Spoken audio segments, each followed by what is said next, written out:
Sony leaks. There's a lot of stuff on your page about the Sony leaks, Yep. and I think a lot of it's fascinating. Mm-hmm. Overall, what's your favorite thing that has leaked out? Maybe not so much as my favorite, but it's the biggest one that I really pay attention to. I guess it could be my favorite, but the biggest one I pay attention to is the interview. Because not just for fans of James Franco and Seth Rogen, but just fans of movies, everything. It affects everyone. Because it's a whole thing of freedom of speech. There was some gossip here and there about celebrities like Angelina Jolie. Then there were the leaks of the other movies that were coming out too, but I think the interview one was the biggest one. So that probably would be, if anything, that'd probably be my favorite one then.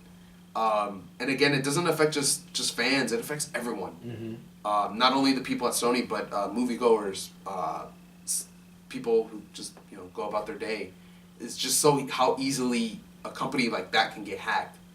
It's kind of mind-boggling, because we know hacking exists, but for it to actually take effect into something like that, some people who click on ads or whatever when they're on their computer, they'll be like, "Oh man, I got hacked." Okay, whatever. But for a company to get hacked and things to get leaked, that's a big deal. Crazy. That it kind of doesn't freak me out, but it kind of, I guess, makes me a little nervous. Like, damn, they just attacked Sony. They're probably working on the Pentagon, but they just got to Sony. How much longer before they get to the Pentagon? And overall, what they did ended up turning into like an American movement, because people were like, "We got to go watch this movie, right, to support America." Right. And the thing is too. Have you seen the interview? I have. Okay. Honestly, I probably wasn't gonna go watch it in the theater. I was probably gonna watch wait for it to come out on Redbox and then see it.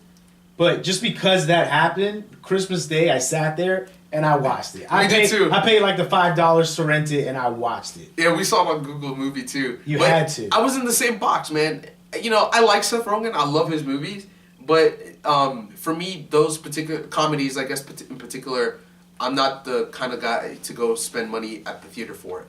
I'm more so for like the big action movies to go buy it at the theaters, like Avatar or The Avengers. I'll pay that in theaters.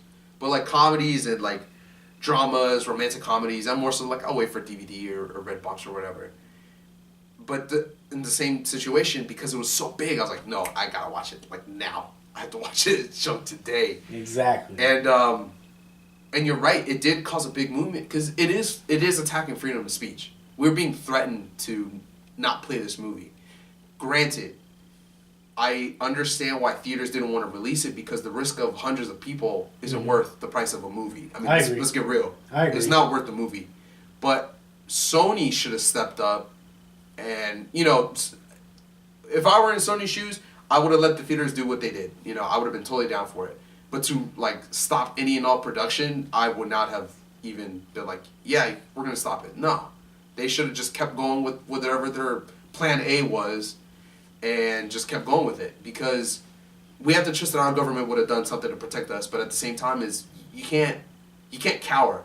There's a quote, I don't remember who said it, but there's a quote: "I'd rather die standing than die kneeling," or something like that. It's the same position that Sony was in, but they were kind of more towards kneeling rather than standing, because we gotta stand for our rights, man. I'm not gonna let somebody bully me around. I'm not gonna let that happen. I'm gonna be who I am, and if people don't like it, then fuck off. It's like the whole thing with 2012. A lot of people were freaking out. A lot of people were like, "Oh, nothing's gonna happen," but you never know, man. Mm-hmm. What if some crazy guy out in the middle of nowhere was like, "Oh, everybody's expecting something to happen. I'm gonna be that guy. Mm-hmm. I'm gonna grab my guns from the basement. I'm gonna go around bombing and killing everybody." Like, you never know. You never know. There's always one person. And granted, look how North Korea, they've been threatening us like crazy ways, and we've been like, "What you gonna do, boy?" And they're like, "I'm sorry. Like, don't hurt me, master." You never know, man. There's always a potential for that one guy to lose his mind and just go and do a terrible, horrible act. So I agree. If they wanted to cut it from the theaters, great, because the risk of their lives is not worth the movie. But the way they went about it was great, because we still got to see the movie, right, and everybody felt safe about it. Right. And then, that starts up another subject. Like, did you like the movie? Did you not like the movie? I love the movie. Yeah. Granted, there were some parts I kind of thought was, like, overboard, where I kind of was like, I thought that bit isn't funny, but everything else works. For an example, when they do the interview, everything that happens like backstage when they're in the room there, that for me was kind of like, it's alright. Everything else was great. I thought everything else was funny. Yeah. But that kind of brings up like the next like topic, like, did you like it? Did you think it was funny? You know, what did you think about this? You know, that's a separate subject versus like the whole thing between Korea actually threatening us, and that's you know, it kind of that's another subject too. It's like, really, you're hurt by a movie, like, you're a god. Yet your vagina's hurt because this movie is making a joke. It's all about the ego. Right. Exactly. I think that's what killed it. It was his ego, and he's like, "Fuck it." Exactly. So that's all about the ego. That's something that I guess that was what started the whole panic, I guess, for it. But either way, the movie's great. I agree. I love the way they went with it. I love that Sony still decided to release it, because that would have sucked, man. Because that movie was funny. For them not to release that movie. So and just wait until it comes out on DVD. You know people are gonna buy it. Right. Yeah, you do it for America. It's all for America. For me, the biggest thing that came out of the Sony leaks was Spider-Man maybe being in Captain America and the Avengers. Mm-hmm. For me, that was the biggest deal. So I love Spider-Man, and to add him into that world, it would be amazing. Mm-hmm. I don't know what Sony's doing with him right now. Well, the thing is so as far as I know through my research and what we at Totally Fan know, is that Sony didn't make a lot of money, or rather, they're not making a lot of money with the Spider-Man movie, just because I love The Amazing Spider-Man. Mm-hmm. I think it's much better than Tobey Maguire's, but that's me personally. But not a lot of people liked Amazing Spider-Man 2. And then just Sony overall, they're not making that much money in terms of their other products that they have, their electronics line, their other movie line. So they're hurting right now. So the whole thing is that supposedly they were going to try to lend out Spider-Man to Marvel, because Marvel is making bank. They're printing their own money. And they'll be like, hey, you know, we'll let you guys have it if you guys can help us out with some revenue, with some income. That was supposedly the whole thing. Later on, there was the leaks. Right now, we're still not sure if that's going to happen or not, because they don't even know. A lot of people thought, oh yeah, it's going to happen. But the thing is, people kept jumping the gun.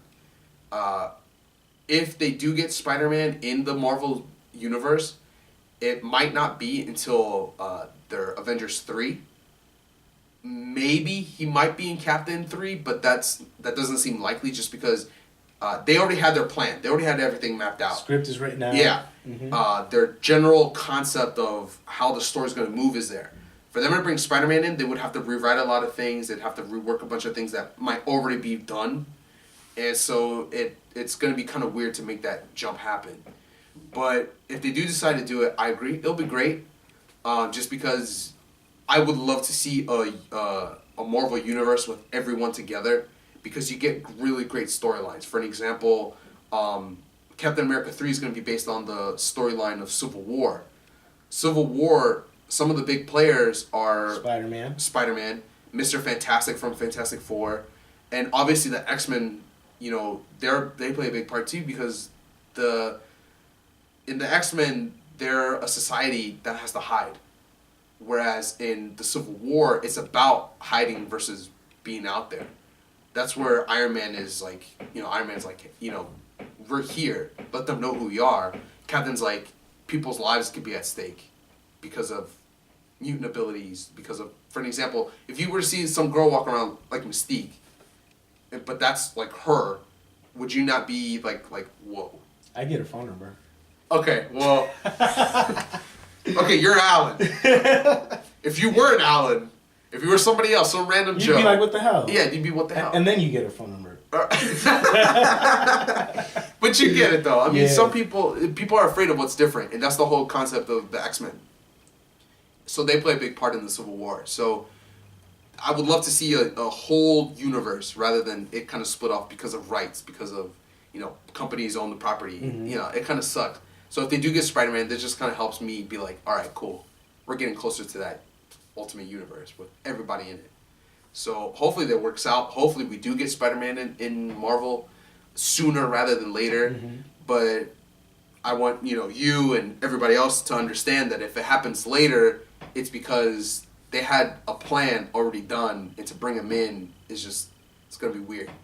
Another thing with it is, if they do it, they're going to get a new Spider-Man, so they're going to have a new Peter Parker. I like Andrew Garfield. I think he's good for the role.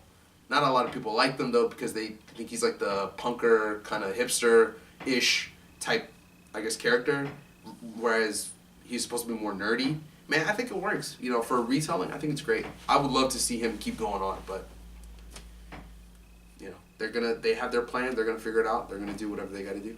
If you had your choice, who would play the best Peter Parker? Right now, I like Andrew Garfield. If I were to replace him, I don't remember his name, but he was the main character in the what's that movie called? Percy Jackson. I know who you're talking about. I don't remember. I can't remember his name, but I like him as an actor. I've seen him in some other work, and he's cool. I like him. He, I think, would work as well. I think he'd be an okay Spider-Man.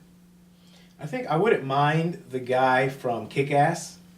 Okay. Because he's kind of nerdier in the first one. He has his glasses and stuff. I wouldn't mind him. Yeah. He's also playing Quicksilver.